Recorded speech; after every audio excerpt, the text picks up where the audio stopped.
আল্লাহ তাআলা বান্দাদেরকে বারবার এই কথাই বুঝাতে চান, বান্দা আমি আল্লাহ তোদেরকে জাহান্নাম থেকে বাঁচার জন্য আমি আল্লাহ তোদেরকে বারবার চেষ্টা করি, আর তোরা কেমন যেন জাহান্নামের দিকে ঐক্যবদ্ধভাবে ছুটে চলছস। তোরা আমি আল্লাহ চেষ্টা করি ঐক্যবদ্ধভাবে জাহান্নাম থেকে বাঁচার জন্য। পুরা রমজান দিয়েছি, সম্মিলিতভাবে রোজা রাখবি, সম্মিলিত তারাবির নামাজ পড়বি, সম্মিলিত ইফতার সাহারি করবি, হ্যাঁ, সম্মিলিতভাবে আমি আল্লাহর জান্নাতের মালিক হবি। কিন্তু দুঃখের বিষয় হলো তোরা সম্মিলিতভাবে আমি আল্লাহর নাফরমানি করে জাহান্নামের দিকে তোরা অগ্রসর হচ্ছিস। অথচ আল্লাহ তাআলা বলতেছেন, আল্লাহু ওয়ালিয়ুল্লাযীনা আমানু ইউখরিজুহুম মিনায-যুলুমাতি ইলান-নূর ওয়াল্লাযীনা কাফারু আউলিয়াউহুমুত-তাগুতু ইউখরিজুনাহুম মিনান-নূরি ইলায-যুলুমাত উলাইকা আসহাবুন নার হুম ফিহা খালিদুন। বান্দা আমি আল্লাহ তোকে জাহান্নাম থেকে দূরে সরাইয়া, অন্ধকার থেকে দূরে সরাইয়া আমি আল্লাহ চাই তুই জান্নাতি হয়ে যা। আমি আল্লাহ বিভিন্ন সময়, বিভিন্ন মাস, বিভিন্ন রাত্র, বিভিন্ন দিন দিয়ে আমি আল্লাহ এটাই বলতে চাই, বান্দা তুই জান্নাতি হয়ে যা, জান্নাতি মেহমান হয়ে যা।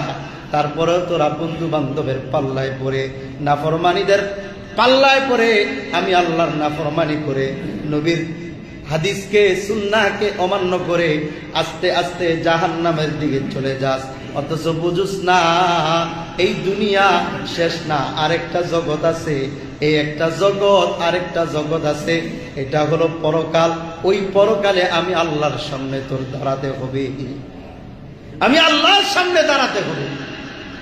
বরং এমন ভাবে এই সমাজটাকে, এই দুনিয়াটাকে, এই জীবনটাকে কাটাও যেইভাবে কাটাইলে আমি আল্লাহর সামনে দাঁড়াতে পারবা।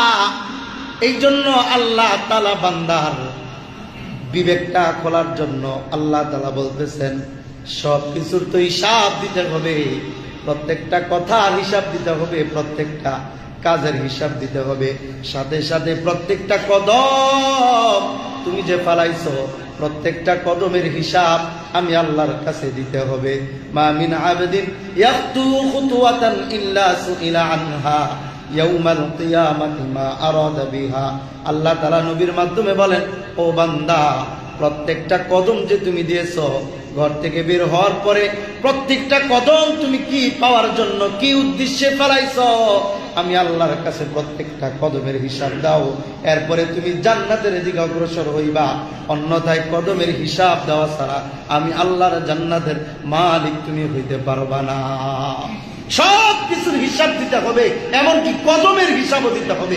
হাত দিয়া কি ধরেছেন এটার হিসাব দিতে হবে, মুখ দিয়া কি বলেছেন এটার হিসাব দিতে হবে, চোখ দিয়া কি দেখেছেন ওটার হিসাব দিতে হবে, কান দিয়া কি শুনেছেন ওটার হিসাব দিতে হবে, অন্তর দিয়া কি চিন্তা করেছেন ওটার হিসাব দিতে হবে।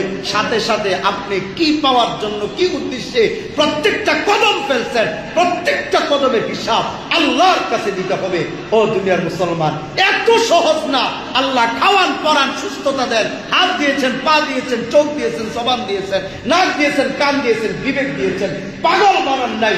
আল্লাহ তাআলা আমাকে দিশেহারা, অন্য মানুষ রাস্তাঘাটে পাগলের মতো হাই হুতাশ করে এমন পাগল বানান নাই, অন্ধ বানান নাই, বোবা বানান নাই, লেংরা লুলা বানান নাই, আমাকে বয়রা বানান নাই। আল্লাহ তাআলা সব ঠিকঠাক মতো আল্লাহ তাআলা দিয়েছেন।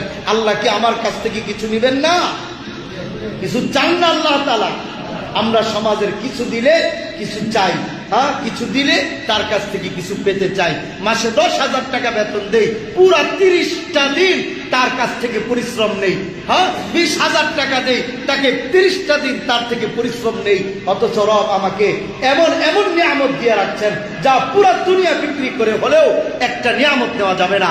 আল্লাহর দেওয়া একটা হাত পুরা দুনিয়া বিক্রি করে হলেও আল্লাহর দেওয়া একটা হাতের মতো হাতের মালিক হওয়া যাবে না। পুরা দুনিয়া বিক্রি করে হলেও আল্লাহর দেওয়া চোখের মতো একটা চোখের মালিক হওয়া যাবে না। পুরা দুনিয়া বিক্রি করে হলেও আল্লাহর দেওয়া জবানের মতো জবান দিয়া একটা কথা বলা যাবে না।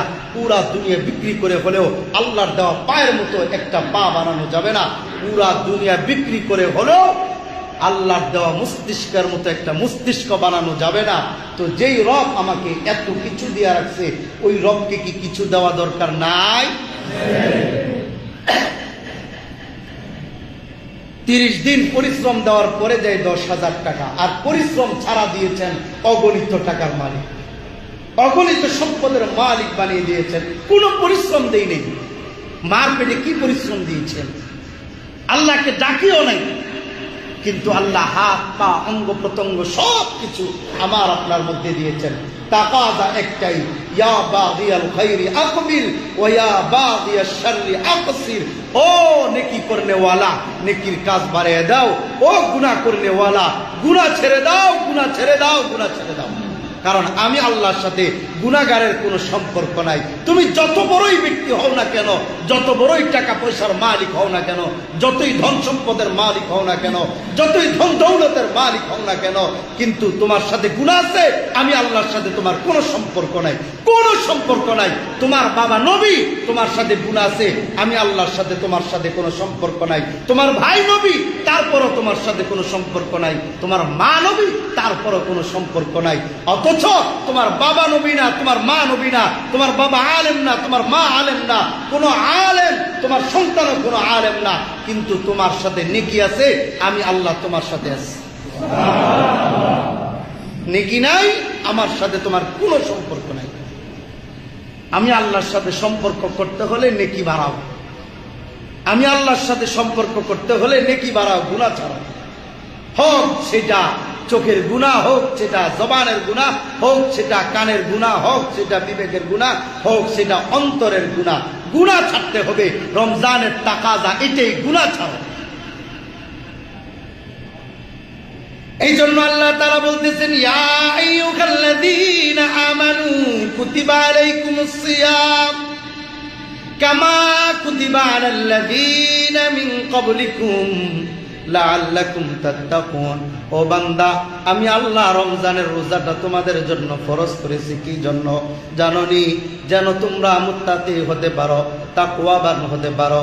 একজন রোজাদার ঘরের মধ্যে দরজা লাগিয়ে, চিৎকারি লাগিয়ে, দরজা লাগিয়ে, ওই ঘরের মধ্যে বিছানার উপরে বান্দা শুয়ে আছে, পাশে তার ফ্রিজ আছে, ফ্রিজের মধ্যে ঠান্ডা পানি আছে, বাহিরে প্রচন্ড রোদ, তারপর ওই লোকটা পানি পান না করে গোপনে গোপনে একা একই থাকে। ওই মুহূর্তে সে যদি ফ্রিজটা খুলে ঠান্ডা পানি বের করে এক ঢোক পানি পান করে ফেলে, দুনিয়ার কেউ দেখবে না, কেউ তাকে তিরস্কারও করবে না। দরজা খুলে যখন ইফতারির সময় হবে, তখন মানুষের সাথে ইফতারি করে ফেললে মানুষ তাকে রোজাদারি বলবে, তাকে কেউ বেরোজদার বলবে না। তারপর ওই লোকটা একা থাকে, দরজা লাগানো, ঘরের মধ্যে কেউ দেখে না, ফ্রিজ আছে, ঠান্ডা পানি আছে, সব কিছু আছে, রোজা ভাঙ্গার যত আসবাব আছে সব আসবাব তার সামনে হাজির আছে, তারপরও সে রোজা ভাঙ্গে না। এই কারণে কেউ না দেখুক, আল্লাহ তো দেখবে, আমার রোজার নেকিটা তো আমার হবে না। ঠিক তেমনি ভাবে প্রত্যেকটা বান্দা বান্দির এই চিন্তা করা দরকার, আমি যে জায়গায় থাকি দুনিয়ার কেউ দেখুক আর না দেখুক, আল্লাহ তো দেখবে, কোনো গুনাহ করা যাবে না।